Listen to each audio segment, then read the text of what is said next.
Perkenalkan, saya Yorialto Lebang dengan NIM 511241038 akan mempresentasikan tentang hakikat gereja dalam pendidikan agama Kristen Protestan. Definisi: kata gereja berasal dari eklesia atau Yunani yang berarti orang-orang yang dipanggil keluar. Alkitab menekankan gereja sebagai umat Allah yang hidup dalam persekutuan dengan Kristus, seperti dalam Matius 16 ayat 18, 1 Korintus 12 ayat 27, dan Efesus 2 ayat 19 sampai 22. Gereja bukan hanya sekedar bangunan atau organisasi, melainkan komunitas rohani yang hidup, dipanggil oleh Allah untuk mengaku Kristus sebagai Tuhan dan Juru Selamat. Pemahaman yang benar tentang hakikat gereja penting agar jemaat tidak terjebak dalam pandangan duniawi, melainkan hidup sesuai panggilan ilahi. Gereja sebagai tubuh Kristus. Alkitab, khususnya dalam 1 Korintus 12, menggambarkan gereja bukan sebagai organisasi hierarkis, melainkan sebagai tubuh Kristus, sebuah metafora yang sangat dalam secara teologis dan secara nyata dalam kehidupan sehari-hari. Pertama, Kristus adalah kepala. Kristus sebagai kepala berarti ia adalah sumber utama yang memberikan arah, otoritas ilahi, dan kehidupan rohani bagi seluruh jemaat. Yang kedua, jemaat adalah anggota tubuh. Setiap orang percaya dipanggil menjadi bagian penting dalam tubuh Kristus dengan peran dan fungsi yang unik serta tidak bisa digantikan oleh orang lain. Tidak ada anggota yang lebih penting dari yang lain, bahkan peran yang terlihat kecil seperti menyiapkan konsumsi pelayan atau membersihkan gedung gereja tetap esensial bagi keutuhan tubuh. Keberagaman dalam kesatuan. Karunia rohani yang beragam seperti mengajar, melayani, atau memimpin diberikan oleh Roh Kudus agar saling melengkapi demi kesehatan dan pertumbuhan seluruh tubuh. Yang keempat, solidaritas rohani. Dalam tubuh Kristus, setiap anggota saling terhubung secara rohani sehingga penderitaan atau sukacita satu orang menjadi bagian kehidupan seluruh jemaat. Gereja sebagai persekutuan. Kata kolonia berasal dari bahasa Yunani yang berarti persekutuan, pergaulan, atau kebersamaan yang mendalam. Dalam konteks kekristenan, koinonia bukan sekedar berkumpul di hari Minggu, tetapi mencakup kehidupan bersama yang utuh dan saling terhubung secara rohani. Kisah Para Rasul 2 ayat 42-47 memberikan gambaran ideal tentang jemaat mula-mula. Mereka tekun dalam pengajaran Rasul, hidup dalam persekutuan yang hangat, memecahkan roti, serta bertekun dalam doa. Koinonia yang sejati juga menuntut komitmen, kejujuran, dan dalam relasi pertanggungjawaban antar jemaat, serta penerapan disiplin gerejawi yang bertujuan membangun, bukan menghukum. Fungsi dan misi gereja.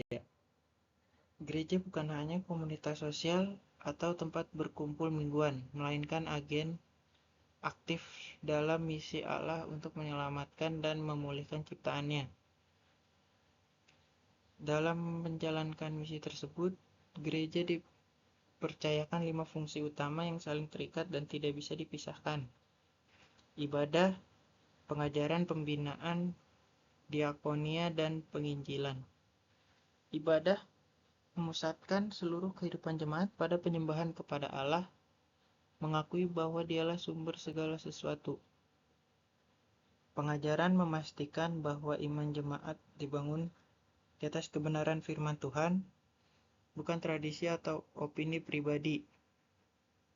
Pembinaan adalah proses berkelanjutan di mana setiap orang percaya diproses agar semakin serupa dengan Kristus dalam karakter, sikap, etika, dan pelayanan. Selanjutnya, sakramen, baptisan, dan perjamuan Tuhan. Dalam kehidupan gereja, baptisan dan perjamuan Tuhan bukan ritual kosong, melainkan sakramen tanda kelihatan dari kasih karunia Allah yang tak kelihatan. Baptisan. Baptisan menandai titik awal perjalanan iman seorang melalui pencelupan atau penggenangan air. Jemaat secara simbolis mati terhadap dosa dan bangkit ke dalam hidup baru bersama Kristus. Ini adalah deklarasi publik tentang identitas baru sebagai anak Allah. Perjamuan Tuhan. Perjamuan Tuhan dengan roti dan anggur adalah peringatan suci akan pengorbanan Kristus di kayu salib. Setiap kali jemaatnya melakukannya, mereka tidak hanya mengenang kematiannya, namun juga menghidupkan kembali pengharapan yang akan kedatangannya yang kedua kali. Kedua sakramen ini juga berfungsi sebagai sarana berkat rohani dan pemersatu jemaat, karena dalam pelaksanaannya, umat percaya diingatkan pada persekutuan mereka dengan Kristus dan satu sama lain sebagai satu tubuh. Selanjutnya, struktur dan tata kelola gereja.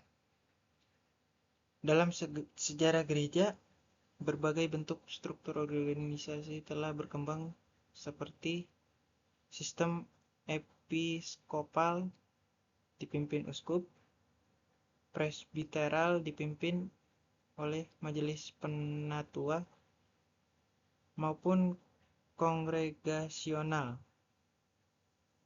otonomi jemaat lokal. Namun, bentuk struktur bukanlah hal utama. Yang lebih esensial adalah kesetiaan pada prinsip Alkitab dalam kepemimpinan dan tata kelola. Alkitab dengan tegas menegaskan bahwa pimpinan gereja bukan penguasa, melainkan pelayan seperti Yesus yang berkata, "Barang siapa ingin menjadi besar di antara kamu, hendaklah ia menjadi pelayanmu." Selain itu, pemimpin gereja harus berintegritas, hidup kudus, dan akuntabel secara rohani maupun administratif kepada jemaat dan Tuhan. Tata kelola gereja juga mencakup disiplin gerejawi, bukan untuk menghukum, tetapi untuk menjaga kemurnian ajaran dan kehidupan persekutuan. Yang penting, struktur bukan pengganti Roh Kudus. Ia hanyalah alat untuk mendukung misi gereja, memuliakan Allah, memuridkan jemaat, dan memberitakan Injil. Peran jemaat dalam kehidupan sehari-hari. Iman Kristen tidak boleh terbatas hanya pada aktivitas di dalam gedung gereja seperti ibadah minggu, doa kelompok, atau pelayanan. Alkitab menekankan bahwa iman sejati harus nyata dalam seluruh aspek kehidupan, di keluarga, tempat kerja, dan di tengah masyarakat luas.